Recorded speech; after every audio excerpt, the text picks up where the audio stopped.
জয় শ্রী মহাকাল আদেশ। আমি সোমনাথ অঘরী অঘরী সোমনাথ মা কামাখ্যা ধাম চ্যানেলে আপনাকে স্বাগতম। এখানে আপনি তন্ত্র মন্ত্র সাধনা এবং আধ্যাত্মিক জগতের রহস্যময় বিষয়গুলি সম্পর্কে জানতে পারবেন। প্রতিদিন নতুন নতুন ভিডিও, সাধনা পদ্ধতি এবং প্রাচীন লুপ্তপ্রায় জ্ঞান নিয়ে আসছি আপনাদের জন্য। গুরু বদ্দি থেকে পাওয়া দুর্লভ একমাত্র সিদ্ধ ও প্রমাণিত সফল সাধনাগুলো আমি আমার চ্যানেলে আপনাদের জন্য নিয়ে আসব। কারণ আমি অন্যদের মতো আকর্ষক ভিডিও বানাই না, এবং বন্ধুদের বলতে চাইছি যে আমি একমাত্র প্রমাণিত এবং সফল সাধনাগুলি আপনাদের কাছে তুলে ধরব, যাতে সে সব সাধনা করে আপনারা সুনিশ্চিত সফলতা অর্জন করতে পারেন এবং এই সংসারকে নিজের মতো করে গড়ে তুলতে পারেন। আমাদের চ্যানেলটি সাবস্ক্রাইব করুন এবং আধ্যাত্মিকতার গভীরে প্রবেশ করুন। সাধক বৃন্দদের কাছে অনুরোধ, যদি আমার এই চ্যানেলে নতুন হয়ে থাকেন বা ভিডিওটা প্রথম দেখে থাকেন, তাহলে প্লিজ চ্যানেলটিকে সাবস্ক্রাইব করুন, পাশে দেওয়া বেল আইকনে ক্লিক করুন এবং ভিডিওটিকে বেশি বেশি করে শেয়ার, লাইক ও কমেন্ট করুন এবং অন্যদের দেখার সুযোগ করে দিন। কারণ আপনার শেয়ার করার ফলে হয়তো কোন সাধক এই সাধনা করে নিজের জীবনকে সফল ও সমৃদ্ধি বানাবেন। আজকে ধন লক্ষ্মী যক্ষিণী সাধনা দিতে যাচ্ছি। যে সকল সাধক বন্ধুরা দীর্ঘ সময় ধরে মন্ত্র জপ করতে পারেন না, তাদের জন্য এই সাধনা বরদান স্বরূপ। প্রতিদিন মাত্র 3 মালা করে জপ করতে হয়।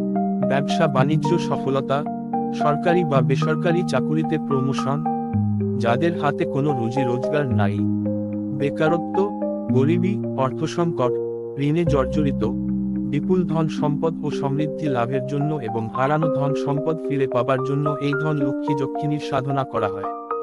এই ধন লক্ষ্মী যক্ষিণীকে আসুন একটু সংক্ষিপ্ত আলোচনা করা যাক। ভরাট বৃত্ত ধন লক্ষ্মী যক্ষিণীর উৎপত্তি। একজন পবিত্র নারী, যিনি একসময় চরম দারিদ্র্যের মধ্যে জীবনযাপন করতেন, পারিবারিক জীবনে অভাবের কষ্ট সহ্য করছিলেন। কষ্ট থেকে মুক্তি পাওয়ার আশায় তিনি অনেক শক্তিশালী সাধনা করছিলেন, যার মধ্যে সৌভাগ্য বৃদ্ধির লক্ষ্মী সাধনাও ছিল। কিন্তু কিছু অজানা কারণে সেই নারী হঠাৎ অকাল মৃত্যু বরণ করেন এবং যক্ষিণী যোনিতে প্রবেশ করেন। ধন লক্ষ্মী যক্ষিণী সেই ধরনের যক্ষিণীদের মধ্যেই একজন।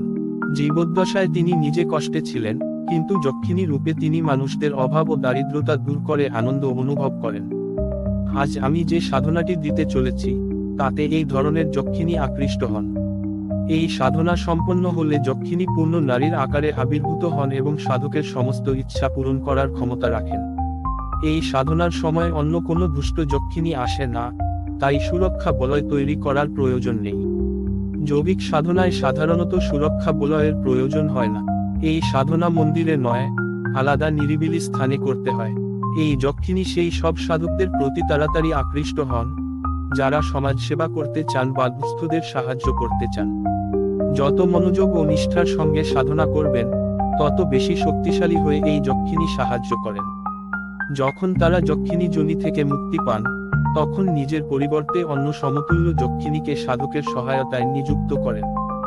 এইভাবে সাধক সারা জীবন সাহায্য পেতে থাকেন। সাধনা সাংসারিক সুখ লাভের জন্য অত্যন্ত উপযোগী। মন্ত্র ধন লক্ষ্মী যক্ষিণী সাধনা মন্ত্র। মেষ, সিংহ, ধনু রাশির জন্য জপ মন্ত্র হল ঐং স্বর্ণবর্ণা শ্রীম শ্রীম শ্রীম যক্ষিণী ও ফট। মিথুন, তুলা, কুম্ভ রাশির জন্য জপ মন্ত্র হল ক্লিং শ্রীম শ্রীম ক্লিং যক্ষিণী রিফট। মীন, কর্কট, বৃশ্চিক রাশির জন্য জপ মন্ত্র হল হ্রিং শ্রীম শ্রীম ক্লিং যক্ষিণী রিফট।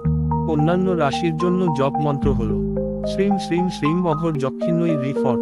সাধনার প্রকৃতি রাজসী।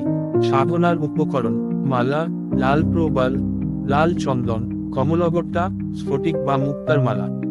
মন্ত্র জপের সংখ্যা 3 মালা। সময়কাল 51 দিন। দিক পূর্ব অথবা উত্তর। সময় রাত 10টার পর। আসন লাল আসন। দীপক ঘিয়ের প্রদীপ ডান পাশে। কবচ ধারণ গণপতি কবচ আবশ্যক।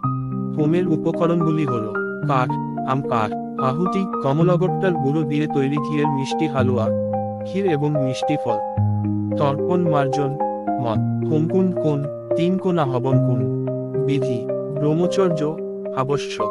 ভোজন সাধারণ নিরামিষ আহার। সাধনার স্থান বাড়িতে করা যেতে পারে। স্থান পরিবর্তন গণপতি কবচ ধারণের পর। ধ্যান আবশ্যক। বিবাহিত ব্যক্তি করতে পারেন। ধর্মীয় স্থানে যাতায়াত করতে পারেন। নারী করতে পারেন, হ্যাঁ। ভোগ বচন অনুসারে। মুহূর্ত ফাল্গুন থেকে চৈত্রের মধ্যে শুভ মুহূর্ত।